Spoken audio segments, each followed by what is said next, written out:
Welcome, guys. This is my fourth podcast, and look who I have here in front of me. I've got my little cousin, Jack Higgs, aka Little Fack. Little Fack. Yeah, we can go into that a bit later. And Tash Peterson. Thanks for having me on. Yeah, thank you for coming. It's a pleasure having you guys here. Yeah, thanks for having us. Yeah, like I was saying before, I was a little bit nervous coming into. I was fine setting up and everything, and I decided to go and have a scroll on you guys' Instagram, and I'm just like, holy fuck, what have I got myself into? It's what everyone says. Yeah. Oh, it's cool, man. Like, I mean, look, you need no introduction. I'm sure most people, what do you like to be referred to as, really? Is it like vegan, animal right advocates, or Yeah, well, you've had so many names, but what would be the one that you would use? Yeah, mainly animal rights activist or animal liberation activist, Yeah. along those lines, yeah. Liberation sounds cool. Yeah. Yeah. The idea is to, look, I mean, I got you guys on board mainly, I deal with mental health, and that's where I sort of want to go across. But, there's obviously a lot of criticism that goes on out there from what I hear, and I don't really hear too much, to be honest with you. But, I want to dive in deep because, like what it is that makes you guys tick. How do you get up every morning and deal with, like with the criticism or even just yourselves? Jack, even with you, mate, from a male's point of view, hearing your partner be slandered, also seeing her pretty much naked in public and things like that, and how you deal with that. I'm sure you've been asked those questions before. And and Tash, is like, like, where does the motivation come from, and sort of, what inspires you? From your point of view. Yeah, so I mean, with the things that you mentioned there, I guess. So you had the two questions there. What was the first one? The first one, I guess, is just like, it's around mental health. So I guess like what is it that drives you, or how do you overcome? I guess a lot of the everything we cop. Yeah, pretty much. Yeah. Yeah, I mean, like, we have a whole range of that, right? I mean, you got all the online trolls.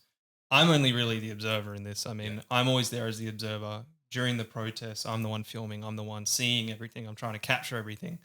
And the point of that is I want to get all the negative reactions. Yeah. And I think that this is the thing that we want to capture because it shows how triggered people are by this. Yeah. By the way, we speak about it, and Tash uses her voice to speak up for animals. But yeah, like you said, we get a lot of negativity as well as a shit ton of positivity as well. So much positivity, and Tash can probably touch on that. But so how I deal with it, I just always try to remain a neutral observer in this because I almost want to be a journalist and just try to capture everything that's going on. And I also really don't try to intervene at all. Things happen. Tash has been assaulted many times in public, and I'm always aware of, okay, how far is this going to go? If it really gets out of hand, well, then obviously I'm going to try and step in, and I'm going to, try to stop what I can. But it hasn't gone that far. It hasn't gone to any type of violent level, but it does get abusive. And so far it's just been me trying to be the neutral observer and try to capture it. And that's the best thing that we can do, because then we can project that online. Yeah. And I guess going into some of the situations, you guys you're preempting of what's going to happen.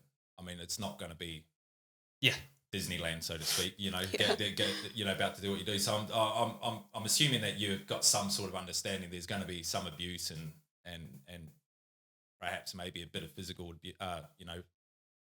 from some of the stuff I've seen as well. And but like, is there also, you're preempting some of like what are the positive things that you're trying to, I guess, get out of it for yourselves and to the public? Yeah, I mean, you could probably touch on that one. Yeah, well, our message is on behalf of non-human animals and trying to bring light to their suffering and their oppression, which is hidden from the public. So that's the purpose of my activism, is to disrupt the norms and use creativity and use my voice in a disruptive manner, but always non-violent, to bring light to their suffering, and hopefully through those actions generate media attention and at least plant a seed in someone's mind and make them aware of what's actually happening to non-human animals, not only in the meat, dairy and egg industries, but other industries that are using animals, for example, the fashion, animal entertainment, racing, testing industries, the list goes on essentially. Yeah. I mean, you even, again, you even awaken someone like me up. And I'm pretty open-minded about a lot of this. I'm not vegan, and I don't, and to be honest, but I'm very open-minded to what you guys do, you know. Do I think you're nuts? Yeah, I do. I think you're crazy with some of the stuff you do, but I totally get it. I get why you're doing it. And you're doing a good job at doing it, by the way. You know, I admire you guys' strength in what you do, regardless of what it is you're doing. Like, it takes a lot of strength to do what you guys do. I also admire like your relationship together and how you conduct that. You know, I know I've obviously known Jack being my cousin since a little kid. You know, and it's pretty cool to see him grow and be so passionate about something.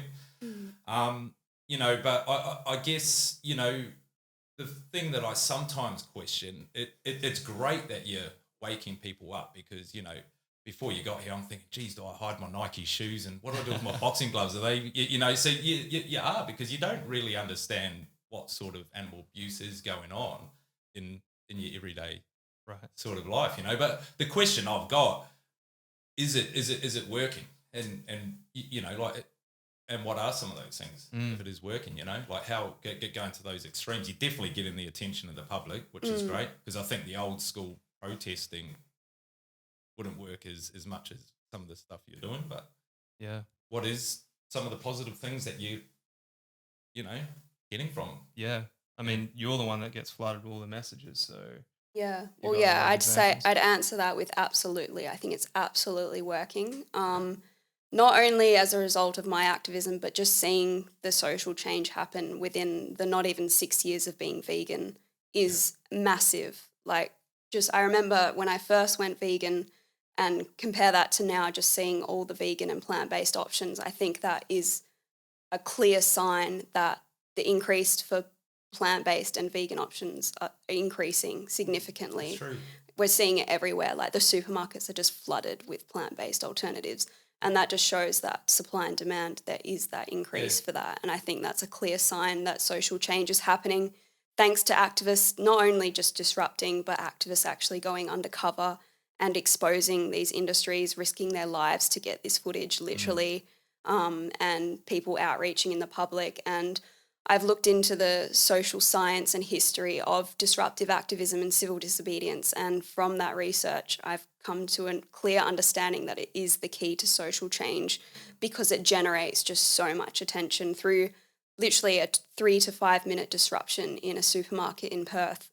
I've reached like millions, if not tens of millions of people across the world by generating that media attention, and I think that's a clear sign that people are reading about it and the seed is being planted. And fortunately, through social media, I've actually been able to see that feedback through my inbox and comment section from hundreds of people around the world saying, well, your activism led me to watching the documentary Dominion and going vegan. So I'm actually seeing that feedback through my activism. Yeah, cool. And again, it's you got to be radical to do this sort of stuff, you know, like again, like regardless of what it's, if it's climate change or anything, and you know, you guys have picked, you know, veganism and things, but man, yeah, you're definitely a badass. You know, I see you walking out of court, or you know, cops addressing you, and you know, you and your mum. I see her in a bit of it. You know, what else did I see? Yeah, it's just. But so I mean, you're definitely doing it, and I guess that's some of the conversations I've had with people as well. You know, like when we talk about this topic, and that's it. We're talking about you guys, about you guys being there. You know what I mean? So you are doing great job, yeah. And I don't think that's where people sort of get that. You know, where they just look at it like it's just radical, it's crazy. Look at Tash, she's, you know, look, there she goes again. But actually seeing. It's the only way to do it if you really want to make a statement. And I mean, there are obviously many ways to bring attention to animal rights, but I think as Tash touched on is that this is probably one of the most powerful ways because of the amount of attention it grabs. It's attention grabbing. That's the whole point of it. You scroll through and you can't help but have a look at what the hell is going on here. There's police, there's nudity, there's anything that is going to grab mass attention. I think we like to use that and like, for example, well, and I think the point of this is because not only is it to grab attention, but it is reflecting what's going on inside these animal agricultural industries. So not agriculture, just animal exploitation industries. It is so extreme and it's so much suffering, so much suffering. And we've seen it firsthand. So I think what Tash does, and maybe you can touch on this, is that you're kind of manifesting that in the public because it's so hidden away. The government, sorry, not the governments, the government too, but these industries, they want to hide it. They don't want people to see that because people are naturally caring. People don't want to hurt animals. They don't want to abuse animals. No one really is for cruelty. Yeah, Most people oppose that. Just on there though, Jack. Like, I mean, this is some of the discussions I've also had. You know, like, I mean, growing up, you know, in New Zealand and as a child on a farm, you know, like it was okay to kill a chicken, a pig, or a cow, you know. Right, yeah. And, you know, and eating meat. And I still have I eat less meat than that now. Not that I'm trying to give myself credit here in this in this interview, but I'm certainly still a meat eater and enjoy it. But the awakening of it on how it is happening out there is definitely eye-opening. And I guess it started even when I started doing organic food, you know, and it's a similar sort of thing, you know, just once you start researching some of the chemicals the farmers are putting into these, you know, fruit and veggies, and then we're consuming it. And that's what I like about what you guys do, is that you are sort of keeping the farmers accountable to some respect. Yeah. You know? Yeah, well, we actually had a debate with a farmer in person the other night, and that went quite interesting. And I think that's it. You were trying to keep them accountable, but also question their practices altogether, right? I mean, most people, like I said, they do oppose animal cruelty, they oppose animal abuse, and it's just about questioning. And the point of veganism, obviously, is to exclude all animal exploitation and cruelty as much as practically possible. Yeah, and that extends beyond diet, as Tash Can that said. happen? Hey, Can that happen? exclude it completely. Yeah.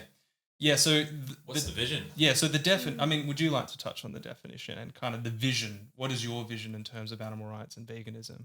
Yeah, so veganism is, as you said, an ethical view against animal cruelty and exploitation. And the definition includes as far as practically possible, because obviously in a mostly non-vegan world, unfortunately, it's impossible at this point in time to avoid it 100%. We're not sitting here in denial that, you know, some of our food choices or other choices in life involve some form of harm, but veganism is about taking that step to no longer contributing to abuse and murder directly through consuming animal products or wearing them or using them in any other form where it's unnecessary. And our vision is to hopefully one day see a vegan world where it's more possible to avoid contributing to animal abuse and murder. Well, like you said, so it's only been 6 years since you've been vegan. Yeah, not even 6 years yet. And as you mentioned, like the rapid sort of growth that I've even noticed, that now that you've said that, I'm like, you're actually right. You couldn't get any of that vegan stuff 10 years ago. Well, there were things, but it just hasn't progressed as far as it has today. Well, even seen it on a menu. Yeah. You know what I mean? Like, yeah, absolutely. So it seems to be that you've got to have something vegan on a menu, being a cafe or a restaurant these days. Yeah. Yeah. And that's all credit, I guess, in terms of the, you know, I mission mean, you guys got. There's been so many activists way before us, obviously, and they were using similar tactics. They were trying to bring light to the suffering these animals are going through and doing it in ways that are going to capture as much media attention as possible to really get to the point of just creating that social dialogue that Tash spoke about. Like you said, like you were thinking about your shoes, your boxing gloves. Not that we're going to judge you. Obviously not. We're not judgmental people. I've actually got that as a question on there. Like, sure. I'm open-minded to you guys. Like, how does it, like, I had the question to actually ask you guys, what's it like to view someone then like myself that obviously still eats meat? I probably own a pair of leather shoes. I don't know, but I'm going to have a look after this interview. Yeah. But, you know, like, I mean, what is your outlook on, I mean, I'd call myself like an everyday. Yeah, of course. You know? Yeah, an everyday consumer, perhaps. Consumer? Yeah. Well, you touch on that and I can say what I think after. Well, yeah, both of us weren't vegan for a majority of our lives, so we know what it's like. And it's just, like, even looking back on myself as a non-vegan, It's just like a whole different world. It's like I was so brainwashed back then, and that's what I see when I look at society. I'm not saying all these people are evil animal abusers. I was just saying that's how I used to be, and I wish everyone actually knew the truth, because if most people actually watched the documentary Dominion or any other animal abusing expose into these industries, they probably would see that as immoral and no longer want to contribute to them. So I'm not sitting here like hating on everyone. I'm just saying I wish everyone knew the truth, and that's exactly why I do what I do. And you're very passionate about getting that out there. Yeah, yeah, definitely. I guess like, do you like where does all the creativity come from? Like, I'm Tash is sometimes pretty sitting there, creative, like I saw one there of you in a like a plastic type box of like you're like in a meat pack sort of thing. Oh yeah, I did that one Yeah, recently. So where does all this come from? Well, I mean, a lot of it we brainstorm together, right? Tash comes up with the ideas, and then we just kind of bounce ideas back and forth leading up to the protest, or whatever it is, really. That was a PETA protest, so we didn't even do that one. That was all on them. That was over in Sydney. Sorry, a PETA protest. PETA, yeah. Do you know PETA? No. They're just an animal rights organisation. They're probably one of the most well-known animal rights organisations in the world. I think they do a lot of work for animals, Okay. So that was one of their ideas. So, but every other protest you've ever seen Tash do, it's pretty much her idea. And then, like I said, we just bounce ideas back and forth. Yeah, I think where it all started was because at the start of my activism journey, which was very shortly after becoming vegan, because I became passionate very quickly, I started doing like public outreach, and then an animal rights organisation that started in the US came into Australia for the very first time, and it happened to be started in Perth. And it's called Direct Action Everywhere. So it's the more disruptive kind of style of protesting. So I became involved, and you did as well, in their form of protest. Some would say it's probably nowhere near as extreme as what I do now, but that heavily inspired the type of activism that I do now. And one day a friend and I came up with the idea for her to dress in a cow onesie, and I just filmed her in the supermarket, like mourning like the packaged bodies of animals, and this video just went absolutely viral. Like Lad Bible did an article about it, got millions of views online. Yeah, right. And I think that's when I realised the power of using creativity, and shortly after that I just naturally came to me, I need to use my voice as well. I need to actually start disrupting, and I just put the combination, the two together, and it evolved from there, coming up with the idea to dress as a slaughterhouse worker and pouring blood on the floor and like cow costumes and everything. So does it get pretty exciting? Just like off the nerve-wracking, man. It's so nerve-wracking. Such Every an single adrenaline time we're sitting in the car beforehand. A lot of the time it will be me going and sussing out the place. And so I'll just see like how busy is it, what type of workers are around, what type of people are around, because you can tend to judge like, there's been times where we've done, say, group protests, and you're going past a pub, there's a bunch of drunk people. Like, that's definitely something you need to consider. But a lot of the time it is me kind of walking in, sussing it out, coming back, letting her know, like, is this the place we want to do, or do we want to go somewhere else? And that whole process is really nerve-wracking every time, and it doesn't go away. It just you get more nervous every time you do it. Yeah. So it's part of the process. So if you're a restaurant owner out there and you see Jack wandering around your shop, lock the door. Lock the door. Be prepared. Be prepared. Yeah, cool, man. So there's that much sort of preparation that goes into it. So it's not just something you wake up in the morning and go, Yeah, and I think we want to do it well. We want it to be thought-provoking. We want it to carry a message, and we want that message to relate to what's going on to the animals. It's not just, you can absolutely grab a sign, walk in wearing your everyday clothing and do that, and that's going to bring people to the message. Either way, there's no bad form of activism unless it's really kind of out of whack and not really relating to animals in any way. Well, then it might not get the message across. But as long as it has some type of relating message, that's powerful. But we like to take it that step further and get as much attention and have as much, it's almost artistic, as much kind of artistic flair to it that really gets that message across, just visually at least. Yeah. Well, you only have to take it as like COVID. I mean, the more media a particular topic's getting, the more people are interested in. Yeah. It draws their attention, there's a lot more people dying of other things in this world, and yet COVID, it's a good example. Got right up there at the top, because it was a big hype. And I guess that's what you're pretty much replicating that into, with all respect. I mean, like the more you dramatize the situation, the more views you're going to get. Yeah. The more you get noticed. And as I said, that the drama that Tash draws on is only a reflection of the massive drama that's going. Well, not drama is probably not the right word, but just the amount of suffering that's going on in those industries. It's just a reflection of what's going on there. Yeah, true. And what I don't know, man. Do I dare to ask? Like, what's the craziest thing that's going on out there? I mean, I understand, like, we're consuming meat to a massive scale. Understand that we're obviously exporting a lot of meat overseas. I do know that leather is used for clothing and things like that. Like, I did actually watch a really good documentary. I forget what it was called, on Netflix, and that was really eye opening on about how much we're raping the ocean. Oh yeah, like that fully blew me away. Yeah. So I mean, is it kind of like what you're saying is like what is? I mean, there's many bad things going on today, right? I don't know. Well, what's some of what? Yeah. Fire some at me, mate. Yeah, I mean, there's a lot, and I mean, animal agriculture has a really big tie in so many of those. So maybe, I mean, that's the area we know most about, and Tash knows most about. So maybe you can touch on like more so the specifics of what makes it so terrible.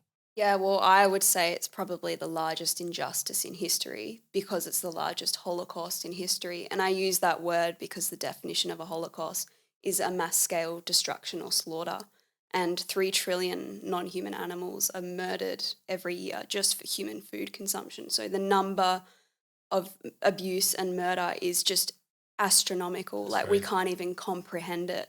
And yeah, what is happening not only in the meat, dairy and egg industries, but all these other industries that I've touched on, there is just mass form of animal abuse and murder. And not only that, animals are enslaved, they're tortured, they're subjected to painful mutilation processes. And it's just, yeah, it's such an injustice. It's hard to even put in words, and that's why I put forward so heavily for people to see the Australian documentary Dominion, which is available for free on YouTube, because it just exposes these atrocities perfectly. Yeah. And I got we've about 15 minutes into that. Dominion. Yeah. Yeah, pretty intense, eh? Yeah. I think it starts off with the dairy industry and the pig industry. Yeah. I think they're maybe the first pigs couple. are definitely the first Yeah. one. There was also one I watched quite a number of years back. It was called Earthlings. Earthling. Well, yeah, that's probably the original Dominion. Yeah, I've seen that a couple of times actually. Yeah. That's what sort of actually really got me woken up to what's going on out there. Yeah. Especially like the dolphins and then the cow. I don't know if you guys seen it lately, where they go into like the lever that's used. Yeah, they do. Yeah, they do. Yeah. And, I mean, like, and also just the pets side of things, like how many people consume pets, and like the breeding and stuff. like we'll breed them, and just like families, how they're buying pets, they have enough of it. And then they go and get rid of them, or they put them on the street. It's and awful. they're talking about like the pounds and how many dogs and cats that they put down each day just because it was a great Christmas present at the time, sort of thing. Exactly. Yeah, but what was I going to say? Yeah, so with like from I guess fucking real's point of view, like it's really great that we're talking about all this sort of stuff. But what sort of advice would you give? And like it was 6 years ago, you became a vegan. Was it the same for you too? Yeah, actually, it was the exact same time. I mean, it's almost 6 years, and I'm pretty sure we were around the same time. We didn't know each other then, but yeah. Yeah, and then like like that drive to get out of bed, like and do something. If it's business or if it's. I've had Casey on here, one of my first podcasts, and she been overweight and having a eating disorder and things, and we spoke about what drives you, to get out of bed or get to the gym, and there's a lot of criticism about that sort of stuff as well that she has to take on, and like what's some advice that you can give in getting that drive? Yeah, do you want to go first? Sure. Well, yeah, obviously we do cop a mass amount of criticism, ridicule. I've been physically assaulted, but I only use that to fuel my fire, to fight even harder. I'm very morally driven, and I know that what I'm doing is right because non-human animals are literally relying on me to speak up for them because no one's listening to their screams. What's happening to them is happening behind closed doors, and that's what morally drives me, is that I'm literally their voice and they are relying on me. Like, as we speak, millions and millions of animals are being brutally murdered unnecessarily. So that's what drives me, is knowing what's happening. The first thing that's coming to my mind when you're talking to me like that, like, where's it going? Like, because it's quite scary. I can see the passion you've got. Yeah. And it's like, where does it stop for you though? And does this concern you, Jack? You know what I mean? Like, I mean, it sounds like the both of you are really determined to go to some pretty high levels of. Do you mean how do we like manage that healthfully? Yeah. Well, yeah, I guess so. I mean, yeah. Oh, and like, yeah, and I mean, you can touch on that. So how do you, I mean, I can talk about myself after, but just to go on with that, how do you manage that?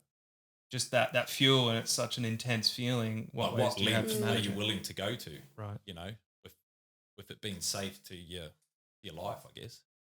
Yeah, well, I'm willing to take it to the extremes. I mean, I'm going through court constantly with criminal records, and I'm not letting that deter me. I'm really willing to put myself out there, even if it results in me being physically harmed, if it's going to get the message out there. So in terms of trying to cope with that mass amount of hatred, and even sometimes the fear of just being out in public where people recognise me and say, oh, it's that Tash Peterson dickhead, or worrying if someone's going to come up and get violent to me because they have, done it and they get away with it, can be very concerning. But I really don't let that deter me, and I try and see it like in a positive light as much as I can. Like, this hatred, this is what other social justice activists face throughout history. If we look back at the suffragettes or civil rights activists, I mean, they were beaten in the streets and kicked in jail. They were ridiculed by society, and we're just going through the same thing for animal rights. So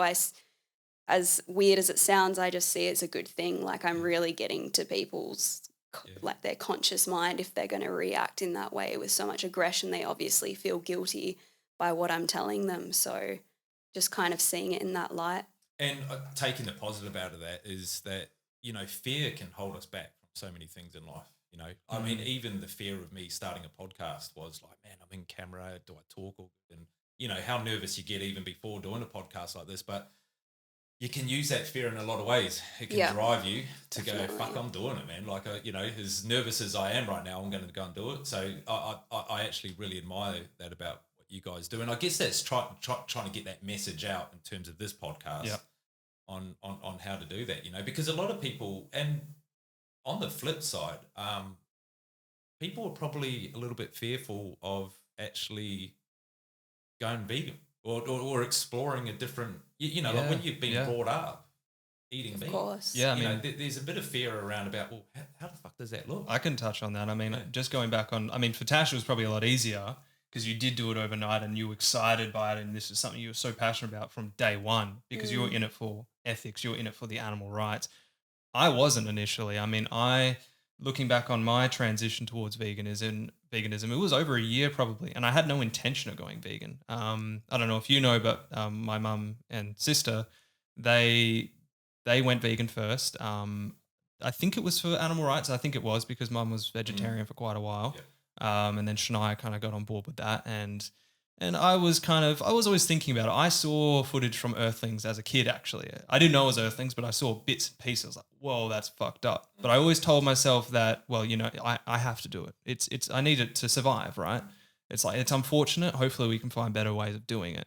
However, I think my first step was, I think it was more of a reductionist approach. It was kind of like, okay, I heard red meat isn't great for you. And I think I kind of had a bit of a connection with cows. Our bigger animals, our mammals, I kind of saw them as like a big puppy kind of thing. And I was like, well, that's kind of fucked up what they do to them, and it's unnecessary. And I've heard that you can survive without it, right? So that was the first step for me. I said, Mum, I don't want any more steak anymore. And that was a big step, right? And I think as a male, right, it's like this manly, masculine culture to eat meat. I mean, it's especially in Australia. It's barbecues, it's family, it's your masculinity at the end of the day. It's not actually a masculinity, but it feels that way, right? The social pressure of it. So that was a big first step. I still remember that moment sitting at the table. I was actually eating a steak. I was like, okay, I don't really want any more after this. And was that it? That was it for red meat. Well, actually, there might have been a few times where I was drunk. Yeah. Okay. But like I said, I wasn't vegan then, so it was kind of like, whatever. I wasn't in it for the ethics, but this was more of a kind of the first step, right? And then it was over that year that I think I went pescatarian, which was probably like fish and chicken as well as dairy. So I don't know what you would call that, but I just wasn't eating red meat. And then I was like, okay, maybe I'll cut out some I'll cut out the chicken. But I'll still drink and eat dairy. But I won't go vegan. That was me at that time. I was never going to go vegan. And then I got used to just having the dairy, and I was finding all the other substitutes. I was getting all my nutrients elsewhere without the animals, except for the dairy. And I was like, well, you know what? I'll just give it a go. I'll give it a go. Why not? I might as well just cut out the dairy, try some dairy substitutes, so like soy milk, almond milk, all the alternatives. There's so many. And then from there, it was just like, this is easy. Yeah, right. This is easy. But it was that initial step to overcome the stigma. I was in high school. I was in year 12. I was the only vegan, probably the only vegan guy at high school. It felt good, but at the same time, you have to deal with all the jokes, right? Yeah. But I think it always kind of fueled me. It really did, yeah. because I was athletic. I mean, not that this really comes into it, but I was health conscious and I was sporty. So I really wanted to push the example that, look, you can do this. You can actually thrive as a vegan. You can get all the nutrients. And I'd seen all these athletes. So I was like, I really want to do it. So it kind of fueled me. But you do have to kind of overcome that adversity. But once you do, it's like a really liberating feeling. Well, you got to have drive, you know. Like, I mean, like, again, just there's a wide range of different things. Like, you need that drive and that passion to do it, you know. But it's like, it's the same thing with drinking in Australia, like having a beer. Yeah. You know, I don't know how else to catch up with my mates. Exactly. You know, there's a game of golf, but that ends up in drinking. Or there's fishing, which ends up in drinking, with barbecue, you know. So, and you don't normally, although it's okay to do it, but you talk about stigma, you know, like it's, males don't tend to go, hey man, do you want to catch up and have a coffee or a cup of tea down the cafe, you know? So, and I guess it is the same with becoming a vegan as well. I can understand that. Yeah. The other part is you know, the effort of it, I guess, like understanding a whole complete new menu, things you can and can't eat. Yeah, right. You know? So just the knowledge behind it. Yeah. And I guess, I mean, that's more so going to be around nutrition and what are you going to be eating instead? Where are you going to source it? And especially in these social situations, like what am I actually going to eat instead? And fortunately now, 5 years on since we went vegan, there were still plenty of vegan options then, but it is much more common now. We're in Perth. It's not great. Like I said at the start, but before the podcast, we went over east and it was great over there. Like there's restaurants everywhere, fully vegan restaurants, and they have all the meat alternatives at a pretty good price too. So it's not like you're having to pay more for it. Here, it's not so easy, but at the same time, it's still very convenient. I mean, you can get all the nutrients, and it takes a little bit of research. And I was just going to quickly touch on that before. I think the difference between my transition compared to Tash's was the why, right? I kind of was just more so focusing on how can I do it with a little bit of why in there, like maybe health reasons, a bit for animals and stuff like that. But if you really hammer down on the why, the actual motive behind it, and if you really focus on the animal rights perspective, you think about each individual animal that had to suffer. So it's not a matter of, okay, maybe I'll occasionally have it because it's, it's not healthy, throughout the week, but on the weekend, that's fine. But if you come at it from an animal rights perspective, right? If you come at it from the animal's perspective, the individual, it's kind of like, that's a powerful why, because you think about the individual every time. So I think that's the important part. And that can be for anything. Like you said, with the alcohol, if you really focus on why is it so important for you to quit alcohol, for example, the how just will follow that, right? It's like, sure, there's the social barriers to that and the difficulty around being with mates and all those social gatherings. But if you really know your why, that how will just have to work itself out. That's cool, man. I like that. Know your why with anything. Yeah. Yeah, it's like the gym as well, I guess. You got to have the reason why. And a lot of it, and I think a lot of it is about feeling good, right? It's about feeling good about yourself, not feeling guilty. And we've all had these experiences. And I think learning about what happens to the animals, it's like the guilt came, right? It was just a natural thing. It was like, you feel a bit hypocritical. You feel like a hypocrite because I don't want to abuse animals personally, but I'm paying other people to do it for me. So that guilt arises. And the only way to alleviate that rationally was to stop it altogether because I didn't want to do it. I wouldn't do it to a human. And I don't see the difference about doing it to another animal. So I just had to follow through with that. Yeah. And like, how do you deal with like the separation? I mean, the one thing I don't like about please don't take this the wrong way, but like the one thing I don't like is how it divides family and friends and people, and it's the same with COVID. I was non-vaccinated and it divides. So were we. So we know what that felt like. Yeah. I wasn't allowed to go to the gym. Couldn't even go and buy a beer down at the local bottle shop. I and so on. It's crazy, yeah. It's crazy, man. And people lost their their jobs, and not that we want to go and start talking too much about that, but yeah, but no, that's a good point. And I think Tash can really talk about on what it's like to feel that separation and divide, but maybe how you do cope with it, because I mean we both experienced that, but maybe you can touch on it. Meaning like the way I'm treated as an activist? Like, Well, I mean, I've been You banned said from liquor family. license venues, so my whole life has changed from activism. Like, I can't enter anywhere with a liquor license. I've been banned from so many places. I walk out in the street and people recognize me and make remarks. Like, my whole life is so different, and it's such a weird feeling. But I just obviously don't let that deter me from doing what I do. Is there anything you sort of do like to sort of overcome that? Like, or is it just something that you're naturally good at? Like, you just don't give a fuck? Pretty much. Yeah. I feel like I've literally been born into this world to do this. Like, it just came to me so naturally, which is surprising because I was always a very kind of quiet-natured person. I was the shyest kid in school, and then suddenly I'm out there like half naked, yelling at the top of my lungs. But it still just came to me naturally because of, my morals and everything. I guess I've always been a bit of a fighter on the inside, and that's what led me to do what I do today. And in terms of having that fighter inside you, you just said that you were quite quiet growing up, and so this was probably something that no one would really like your own family. And how do they see this new Tash? Yeah, well, it's been quite a journey with my family and them kind of understanding why I do what I do. I mean, fortunately, my mum went vegan shortly after I did, so at least she was on board with the ethics, but the activism was a whole different thing, and she really got quite anxious with that, seeing me in legal trouble and everything. And I'm sure my dad did too, but he just doesn't really show it. But he's not, until very recently, he hasn't really shown any interest in what I do, which has been a bit sad, but I get it because like he's seeing his daughter do these like extreme things and everything, and it's kind of cool like seeing my family and even my younger brother now kind of come around to it and say like good on you and show interest in what I do, because it's just been like a bit of a journey for them to understand why I do it. I mean, I once questioned the form of activism that I do today as well. I didn't understand it, and once you understand that kind of social change aspect of it and the history of disruptive activism, it's like better to like grab that concept of why I'm doing it essentially. And just sitting here, like I'm a father of two young teenage girls, and just sitting here reflecting, going, shit, how would I be like if they were doing that? There's two things. Obviously, as a father, you're a natural protector of your daughters, and I would be worried on a few different levels. But to also, again, just reflect back on the strength, the courage, and your passion for something in life. Like there's a lot of people out there that just sit back and do nothing. Being a positive or anything positive.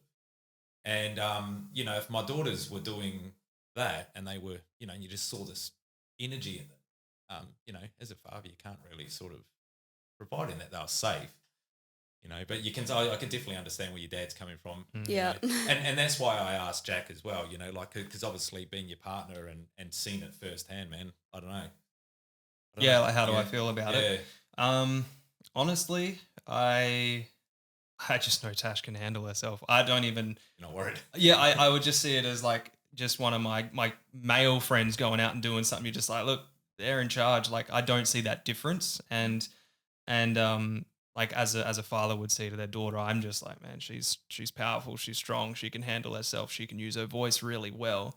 Obviously, if things got out of hand, you will step in just like you would for anybody else. But I don't see it any differently as I would for anybody else. Obviously, I love Tash and she's my girlfriend, so I want to have that natural care and I want to protect her. But I have more confidence in her than I do in those situations. So yeah, that's how I see it. And it's funny you say that because one of my other podcasts I'd done was like with breath work, and Summer and I, my youngest daughter, we went together and done breath work, and through the breath work, I come to this understanding that Summer just going to me, going, Dad, I'm okay, just relax and let go. And sometimes that's just what needs to happen, because you got to trust him,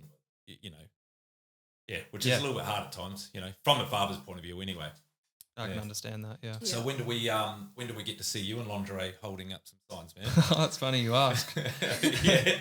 No, thinking about it. No, we've actually. I just the other night I was just laying there and I couldn't sleep and I was like, okay, it just came to me and I was like, I'm going to be doing my first protest soon. I'm going to be on the other side of the camera. Yeah, no real plans exactly yet, but I want to do something. I just want to speak up for the animals like Tash does, but in my own way. Yep. Whether it's me using my voice in the first one or not, I'm not sure, but I just want to kind of go in there and I might hold something, not to give too much away, but I want to at least let people hear the screams of these animals in the places that their flesh is being sold. But other than that, we've also had other ideas. We want to do more fun things as well, and we've been doing a lot more outreach. So going into the city, I don't know if you've seen any of my videos where I talk to people. Yep. Yeah, and that's another really powerful way of speaking up for animals because you're actually talking to individuals. And because you're posting the video, hopefully you're reaching thousands of people too. If not, even just 2 people, that's great. That's right. Yeah. So there's many ways, and there's also fun ways. We've been thinking of different ideas, like you do social experiments. Like Tash has gone out with some plant-based meat and pretended it's dog meat. Not that this is funny, but like going out there doing that social experiment, and I think there's a bit of humor in it, but it really. I don't know. It's just there's so many ways to bring attention to the message. Because I did have that in my notes to ask you. You know, like what sort of outreaches do you do? Because with some of the stuff I see Tash do, it's sort of like very confronting, overwhelming. And although I do think it's getting the message across, definitely, especially with media and things like that. But for those that just really want to be learn a little bit more about it, you're not really approachable at that time to go up and go, excuse me, how do I learn more about what you guys are actually doing here? Yeah. So I wanted to ask the question, like what other outreach you're doing? I did see you doing it was it the city? Yeah. A bit of talking to some of the school kids and whatnot. Yeah. I mean, the point of your activism is to obviously disrupt the norm and inform people about what's going on. And then the next part of that would be the outreach, and that's teaching people. Well, I guess in the outreach, you're actually still getting them to align their actions with their morals, hopefully. And that being, you get them to agree upon, and most people will agree on this, that they're against animal abuse. Then they might come up with some reason. And then you say, well, do you think you can consume meat, dairy, and eggs and all animal products without causing animal abuse? And then that's when people have their questions. Well, yeah, I think so. Most people say, yeah, sure, I think there's ways, and hopefully there's ways. But then you really come to the conclusion that, like, how can you actually take the life of another being and not call it abuse when it doesn't have to happen? So it's about kind of arriving to that. And then from there, so like hopefully... a lot of people, sorry to interrupt, but just quickly on that, because I've recently had this conversation. Yeah, sure. Some people just see a cow totally different to a dog. Well, I mean, I don't know how you guys... Well, you look at all animals exactly the same, I'd imagine. Right. Well, you can touch on that. Yeah, well, I see them as individuals, as people. And, I mean, we have this speciesist anthropocentric view where we see ourselves as a human society as superior to those who aren't human, so much so that we refer to other species as it, or livestock, or objects, or a piece of meat. But we see the flesh of someone who was brutally murdered. When you go vegan, your whole perspective completely changes, and you realised how speciesist you once were, and that these individuals matter in all the ways that do matter. Of course, there's huge differences between human and non-human animals, but at the end of the day, we are all individuals. We all have family, friends, we make connections, we all have a heart, a brain, a central nervous system, and most importantly, the desire to live free from harm. And I think that's all that matters at the end of the day for them. So, yeah, and I guess, that's my point of, is like, people can have a pet, they love it, they would never ever think twice about killing it. Yeah. Especially they need it. But then, yes, it's okay for... Right. And it's just about extending those morals to non-companion animals, right? Like, like you said, no one wants to abuse their companion animal, their pet animal. However, they're doing that maybe every meal. They're paying for it to happen at least. Yeah. Yeah, true. I had a question. What was it? No, Actually, we touched on it. Yeah, it was. It was just about the dividing of people with that, you know, because I wanted to get. It would be good to be able to have these conversations, like on a level where you're not feeling like you're separated in terms of, you know. And I think that along with there's a lot of things out there that I think that needs to just be spoke about and understood, because I feel like you'd have a better outcome as well with a lot of people, you know. Is there ways that people can try to understand a little bit more about what's happening out there? Like, you know, is it like? Yeah, well, I get what you're saying for sure, but I think it all comes down to what I do as a disruptive activist, because as a result of that disruptive activism, as I said before, like I've been able to plant a seed in people's minds or even lead people to seeing documentaries like Dominion. But not only that, I've had so many opportunities to actually be on the news through like interviews. I had a live interview on Sky News. I've had so many articles written about me.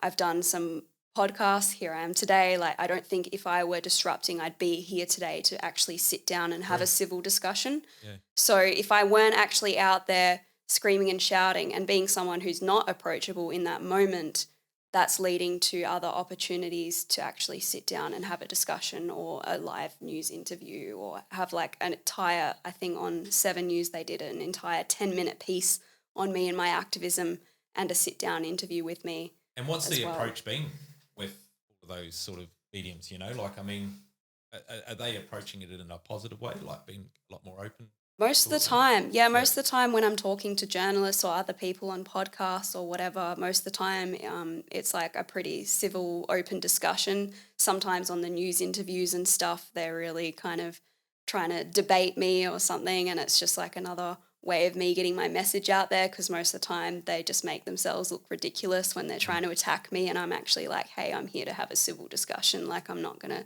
scream and shout at you right now. And I get a lot of positive feedback as a result of those interviews and opportunities. Sometimes you feel like you're going into it and it's like, oh shit, Tash is coming in, you know, we in for a fight, or like, you know, but you're definitely completely different to what you know, what your social sort of, you know, makes you out to be. Not that that's a bad thing, but completely different person to what I thought, which is credit to yourself.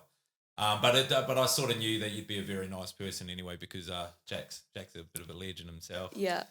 And the reason why we call him you know, I call him the little fack. No. So it's basically him and his mum, Prissy.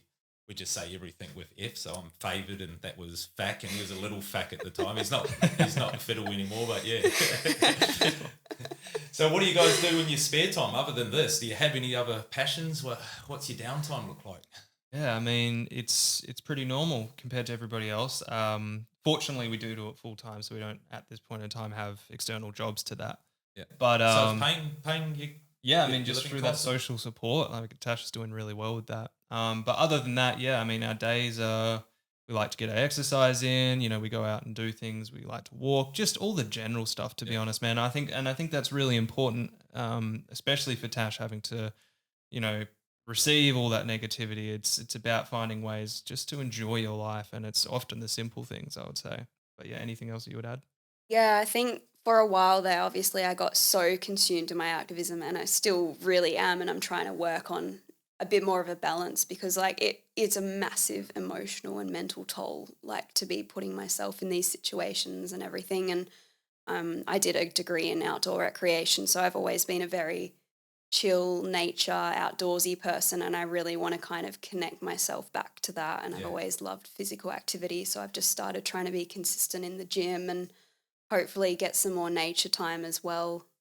So just trying to work on those balances at the moment, because I guess I feel the stress manifesting in my body, and I'm really trying to work on that, so my activism can be more sustainable in the future and I don't burn out. Yeah, that's right. Yeah, that's important to find that. I reckon. Yeah. It's even, you know, even just being a single father and, you know, podcasting and working, and, you know, I like to go to the gym heaps as well, but sometimes it's just good to be able to, you know, you got to remind yourself, man, just chill the fuck out for a bit. Yeah. It's okay. Yeah, of course. And you need it. Yeah. Definitely. Yeah. All right. Well, I'm going to end it there. Yeah, it's a good one. Yeah. Thanks heaps for coming on, guys. I really appreciate it. And, you know, we might be some more chats to come in future. Hope so. Yeah. Thanks for having us. Yeah, cool, man. And all the best for the future. Thanks so Cheers, buddy. much. All right, guys. Yeah. Cool.